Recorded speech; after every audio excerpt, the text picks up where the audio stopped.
Namaskar Rajiv ji. Namaskar Vijaya ji. Namaste. Welcome to Mumbai and Bharat. It's the first time I have toured with you on this your programs in Mumbai, and response has been very good. So with that welcome note, I'll go immediately to the topics. I have heard your question answer many places, so I try to be different, like being different.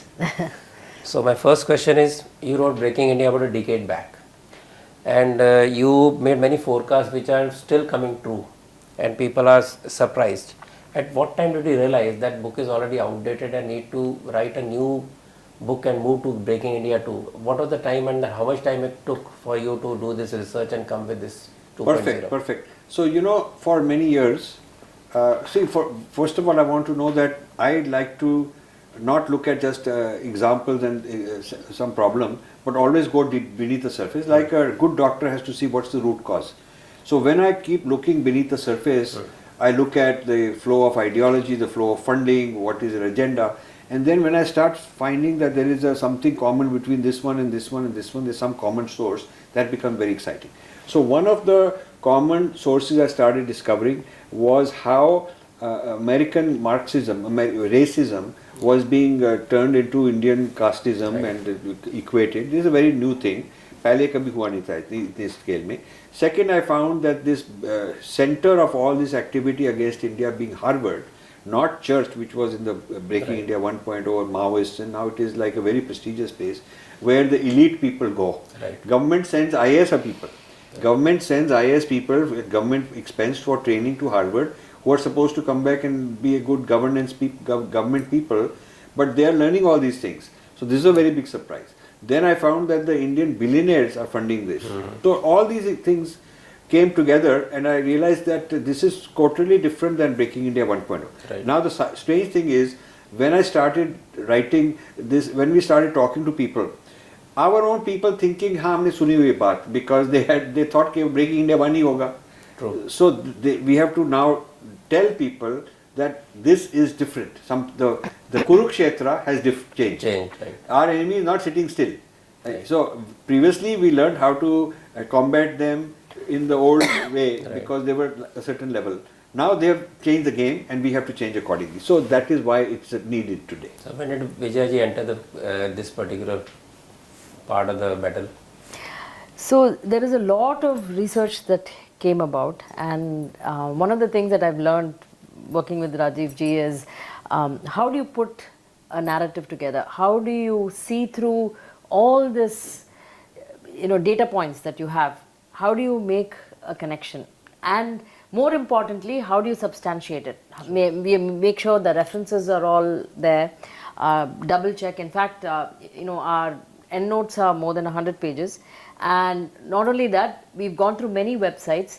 One of the things that Rajiv ji does is to make the team make a copy, because tomorrow they could scrub all these websites and say, we've lost the evidence.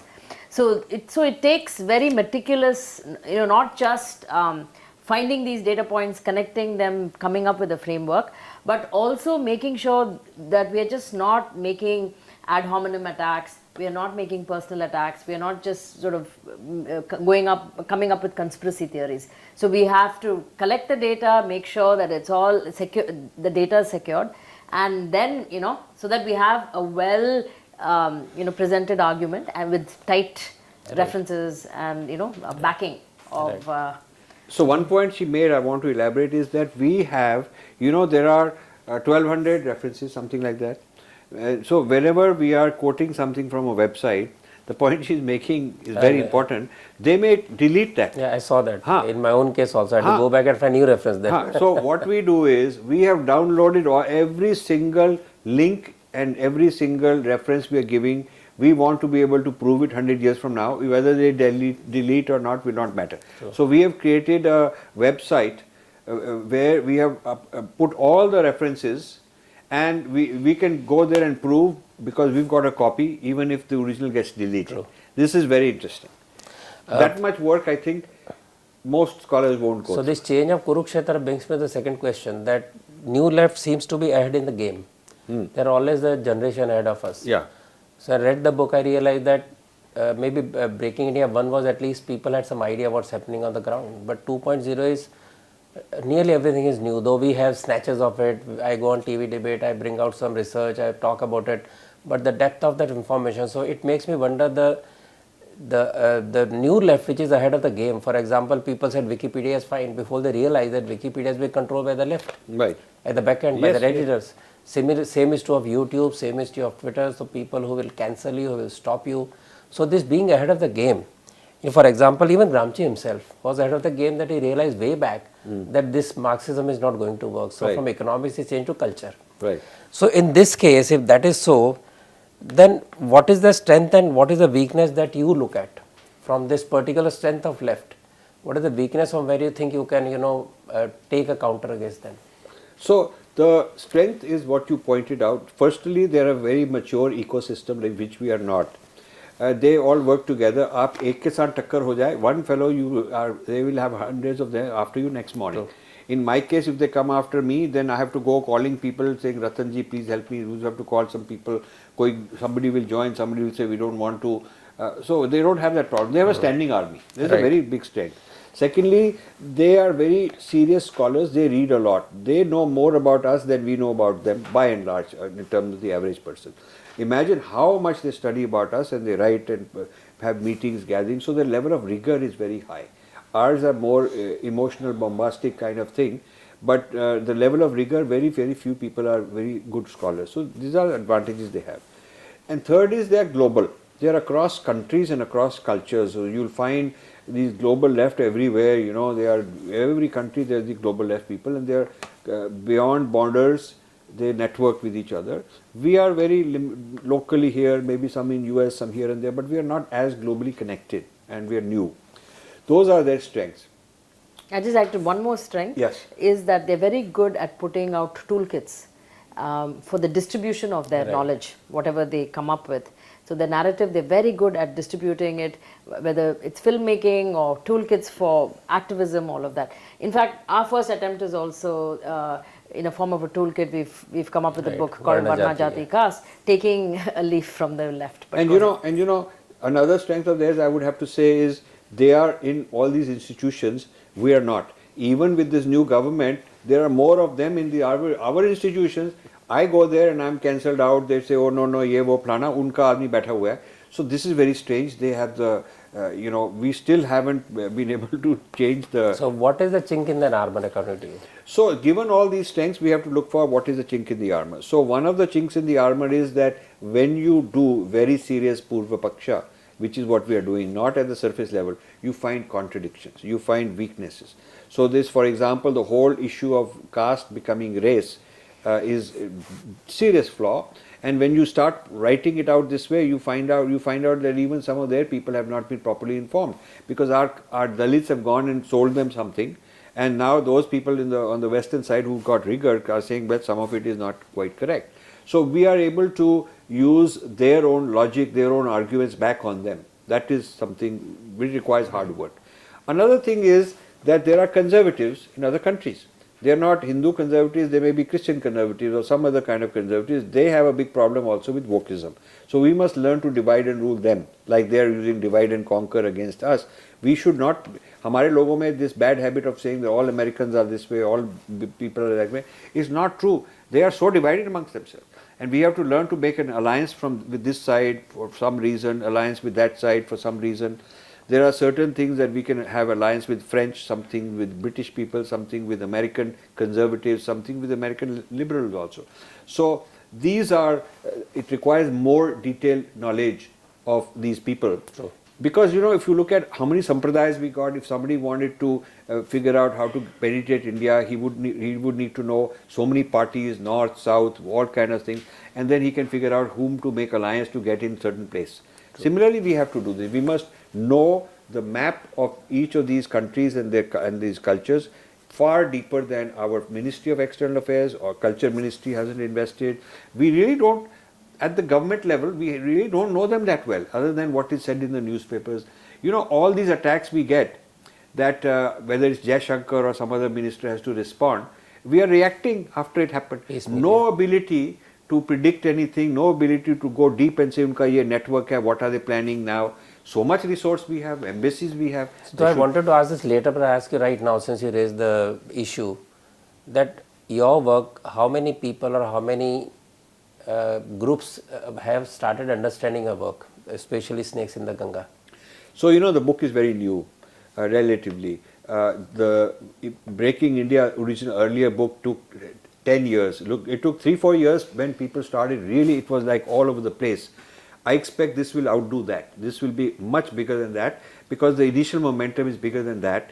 Plus, we have created a basic foundation of lot of people. At that time it was very difficult for us to even get some appointments to go and talk somewhere because they would say, who are these fellows and why are they saying all this, must be conspiracy theory. We have credibility now. People give us benefit of doubt. Even those who don't like us will say they are serious people and you cannot trivialize them. So I think my guess is it will take 3-4 years and it will be something there will be must reading for everybody who wants to understand international affairs. Not only what's happening to India, but international affairs within America, breaking America going on. These things are happening in France. There are same kind of things happening in Britain. People will have to understand. I also think that Breaking India 1.0 was more the rural India, it had a rural India focus, whereas this has urban India focus. And so it affects, in fact, one of the persons whom I met just today was telling me, oh, I was always wondering about this ESG thing, but after listening to the talk today, I can. He was doing work on ESG. He said, I'm rethinking whether I should do it. So he said, now I understand what's behind this, right? So it is actually affecting the person that reads the book. It's not a villager, that it's affecting. It's actually affecting you and I, people in the workforce, in their children, in the education system. So that's why we think this will have a bigger momentum. So along those lines, one of the things that is done top down is that they create a certain area in which they start developing an index to measure how to measure your social justice, how to measure your religious pluralism, how to measure your diversity, how to measure your environmental policy. So all kind of things you measure, you create some index. Now those guys overseas create the index and they decide how to evaluate it. Methodology is there. Have you thought of you creating some index? But I will come to that. So they therefore are the judge because unka criteria hai, therefore ultimate judge is them. All the people in the world are being trained by them. All these institutes that are doing ESG training, this, that, HR departments, all these corporate people. Ultimately, the person who's trained has been trained by somebody who's trained at Harvard, things like that. So they are controlling the world evaluation of all kind of things and their trained people are carrying it out and they can at any time downgrade you because of you no good, so they downgrade you. So this is like the latest form of colonization. It's a very stupid thing for our country to sell out to that. And there is a whole market of industry of people who are consultants running here and there, actually part of this.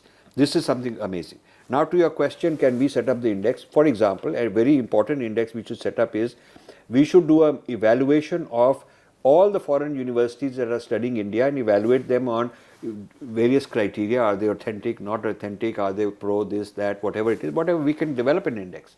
And we can go and do an audit and evaluate, and we can train other people of our kind. We can, if an organization wants, we can conduct a workshop, train their people how to evaluate. So, then they'll be on guard that we are watching. If we are watching, then it gives us clout. If somebody wants to donate and give philanthropy to some group, he will look at the index and say, no, I can't give it to you because that guy's index is better, yours is not good, please work on it. It gives us some power. This would be great as one example. On a lighter note, actually very serious note, and knowing that Islam and communism cannot coexist, new left, any left cannot coexist, how come this alliance is there and how long this will last? So this alliance will last a long time because they want to finish off enemies and they have common enemies. So in the Western world it is Christianity, in the Indian world it is Hinduism. So the difference is that in the Western world the Judeo-Christian right wing is highly organized, highly mobilized. to fight back, and they have good, brilliant people, while our is just beginning to get organized, and there are fewer good scholars doing it. But the Islamo-leftist alliance is solid for now, but I think at some point in time, enough Islamic people will understand that that the left is undermining them, and vice versa. The important thing is you ask them to bring the other side into their office, like you ask the masjid, the head of the masjid somewhere, that let's have a leftist conference here. He will not want anything to do with it. You tell him that we are going to bring these women in mini skirts and these LGBTQ people who are trans and उनका तमाशा यहाँ करेंगे, अपने mask में करवा दो, क्यों नहीं? Why not? Sufi festival जो होता है दिल्ली में, very big Sufi festival. I told one of these guys, he is a Nawab of something, met him, he's very nice, pompous guy, all these Indians sitting there at his feet like he's some big shot, you know, in one of these farmhouses in Delhi. So I am the one who spoilt it because they invited me as a guest. So I said कि आपका ये जो सूफी film festival होता है, सूफी festival होता है 5-6 days in Delhi. He said this is the great Islam. So I said why are you doing it in a public place? Why don't you do it in Jama Masjid? The music is not loud. You're not loud. So he tried to change the topic here and there. So, but our people don't know these things.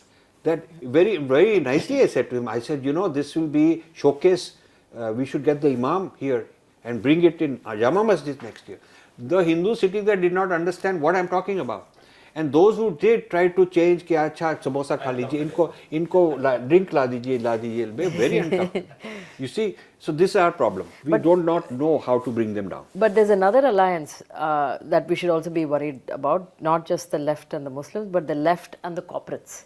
And that's a bigger... I think corporate is under duress, but Islam and communism is very conscious alliance. But in the case of the corporates also, I will say, a lot of these big corporate houses, the older people, my generation, are very Hindu and all that, but their kids not necessarily so. I mean, some of these kids, their kids are totally different ideology, and so it could also be intergenerational. Father gives all this money, kids are going to manage it, and they say, "Bhi yahan laga do." Yeah, Murthy Library is an example. Murthy Library is an example, and I wouldn't be surprised if a few of the others. I haven't looked into it, but based on what I am told, their kids are not aligned with our civilization. I heard 2 stories like that from US today. That brings me to another question, that since a lot of atrocity literature is written about India, are there people who are writing atrocity literature about the other communities, and are we trying to open new battlefields like they open the battlefield for us to rush there and you put some fire extinguisher? Is there anybody has plans of creating new battlefields for them? Because there are too many contradictions. There are too many contradictions. And so the thing we have to leverage, where we need help because we are trying to do it single-handedly. But there are so many battlefields internally where a certain group of people within the Western world is attacking another group of people within the Western world. We have not come up with alliances. We have not identified them, brought them here, understood their argument, used them to argue on our side. So so I'll give you an example. Long before the Ram Mandir happened, this mosque was demolished and all that, there were people wanting to demolish it on our side. So they asked me what to do. So I told them that a lot of the pre-Christian pagan people want to demolish the churches, and the left supports it. So, for example, you go to Mexico. In Mexico City, the biggest cathedral, huge cathedral, is considered a World Heritage Site. They were doing some renovation work, and in the basement of it, they found that it was built on top of a Native American temple, just like building masjid on top of mandir. So that happened. The left supported the Native Americans and said this should be demolished. Big story on that. And then they found many other places in South America this had been done. They were anti-Christian because then the leftists were supporting the natives. Now, whether they succeeded or legal, there was a stay order, that's a different matter. I told our people, bring these kind of leftists here. They are not Indian leftists. Keep the Indian leftists out, bring the leftists from these countries and tell them that we got the same problem. And let them come and talk about why this church in Mexico City should be demolished, why it has created a problem, natives have more rights. we should be positioning ourselves as the natives of this place along with like the natives of other places. So we can find bhed and cleavages in their alliance, but we have to be very clever about using it. You know, we have more in common with blacks, with Hispanics, and as a persecuted and native Indians, as persecuted communities and races. Then how come we are not able to create an alliance with these people, and these people are more happy going to the left? So let me tell you, yes, but since you've read Breaking India, the original one, I talked about the Afro-Dalit in that book. Now I told people here 12, 13 years ago that Afro-Dalit is going to become a very big problem. So we should go and educate the African Americans, the blacks, from our point of view. We should talk to them about we've all been colonized, they've been colonized, we've also been colonized. We should build these bridges, but we didn't do that. So it's a negligence on our part. Now it is like too late because the other side of the left captured this Black Lives Matter movement. The left captured this Black Lives Matter, and then they brought in the Muslims, so the Muslims captured it, and now the Dalits have said, okay, now we can come and do this. So this coalition of blacks, leftists, Muslims and Dalits has been formed. It is a recent thing. It is not necessarily that solid even. We should bring Dalits on our side. Our case is very strong in the sense that, why am I being called oppressor?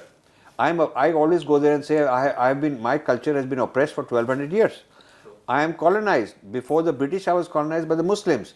So when I say that and I have hard facts, they have no answer. They can just avoid me and blame me and attack me, but they cannot answer to me. So we have very strong arguments that we need to train our people how to use these arguments. For lack of time, friends, I have to close the interview now. But I can tell you, you may find many of the arguments too much outlandish because you never read the book. There are too many terminologies, too many points coming up. So I would suggest that you read Snakes in the Ganga, so you can understand what arguments were going on and then see the interview again. Thank you so much. Namaskar.